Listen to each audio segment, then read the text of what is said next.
நம்பியார் நகர் என்கிற பகுதியில் கடல் அரிப்பு ஏற்படுகிறது என்று அந்த மக்கள் மிகவும் வருந்தினார்கள், கோரிக்கை வைத்தார்கள். கடந்த ஆட்சி காலத்திலெல்லாம் அந்த கோரிக்கை நிறைவேற்றப்படவில்லை.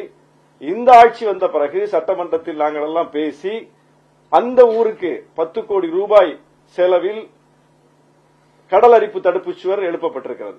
அதுபோல நாகூர் பட்டினச்சேரி, என்னுடைய தொகுதிக்குட்பட்ட ஊர்களை மட்டுமே நான் சொன்னால் கூட என்னால் மிகப்பெரிய பட்டியலை போட முடியும். நாகூர் பட்டினச்சேரியில் கடல் அரிப்பு தடுப்பு சுவர் செய்யப்பட்டிருக்கிறது. அதுபோல நம்பியார் நகர் கிராமத்தில் புயல் பாதுகாப்பு மையம் 6 கோடி ரூபாய் செலவில் அந்த மையம் எழுப்பப்பட்டிருக்கிறது. மீனவ மக்களை பாதுகாக்கக்கூடிய, புயல் வந்தால் அந்த பாதிப்பிலிருந்து மக்களை காக்கக்கூடிய புயல் பாதுகாப்பு மையம் கட்டப்பட்டிருக்கிறது.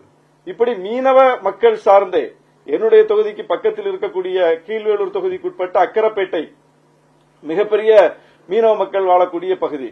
அங்கே 100 கோடிக்கு மேல் செலவில் ஒரு மிகப்பெரிய மீன் இறங்குதளம், மீன் பதப்படுத்தும் நிலையம் எல்லாம் அமைக்கப்பட்டிருக்கிறது. வேளாங்கண்ணியில் அமைக்கப்பட்டிருக்கிறது. அதுபோல சுற்றுலா மேம்பாடு, சுற்றுலா மேம்பாட்டில் என்னுடைய தொகுதியில் நாகூர் சில்லடி கடற்கரையில் கிட்டத்தட்ட 6 கோடி ரூபாய் செலவில் ஒரு நெய்தல் பூங்கா, 2.5 கோடி ரூபாய் மதிப்பீட்டில் இன்னொரு பூங்கா, அது இசைமுரசு நாகூர் அணிபாவுடைய 100ஆண்டை முன்னிட்டு அந்த பூங்காவுக்குத்தான் நம்முடைய முதலமைச்சர் அவருடைய பெயரை சூட்டியிருக்கிறார். அது விரைவில் திறக்கப்பட இருக்கிறது.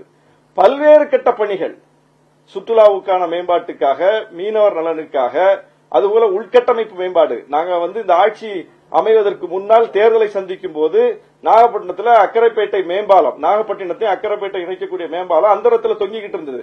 அந்த ரயில்வே டிராக்கு மேல மட்டும் கட்டி வச்சிருந்தாங்க. அதை இந்த பக்கமும் இணைக்கல, அந்த பக்கமும் இணைக்கல. ஏன்னா அதுக்கு நிலம் கையகப்படுத்தணும், மிகப்பெரிய பொருட்செலவாகும் சொல்லி கைவிடப்பட்ட ஒரு திட்டம். இந்த ஆட்சி வந்த பிறகு நாங்கள் வைத்த கோரிக்கையின் அடிப்படையில் மக்களுடைய கோரிக்கையை ஏற்று 104 கோடி ரூபாய் ஒதுக்கீடு செய்யப்பட்டு அந்த பாலம் கட்டப்பட்டு இப்போது 75 விழுக்காடு பணிகள் முடிந்திருக்கிறது. இப்படி அவர் எதையுமே அது அங்க என்ன நடந்திருக்குன்னு கூட தெரிஞ்சுக்காம, அங்க எவ்வளவு பெரிய வேலைகள் செய்யப்பட்டிருக்கு என்பதை பற்றி எந்த விதமான புரிதலும் இல்லாமல் பேசியிருக்கிறார். காவிரியை இணைச்சிங்களா, குடிநீரை கொண்டு வந்தீங்களான்னு பேசியிருக்கிறார்.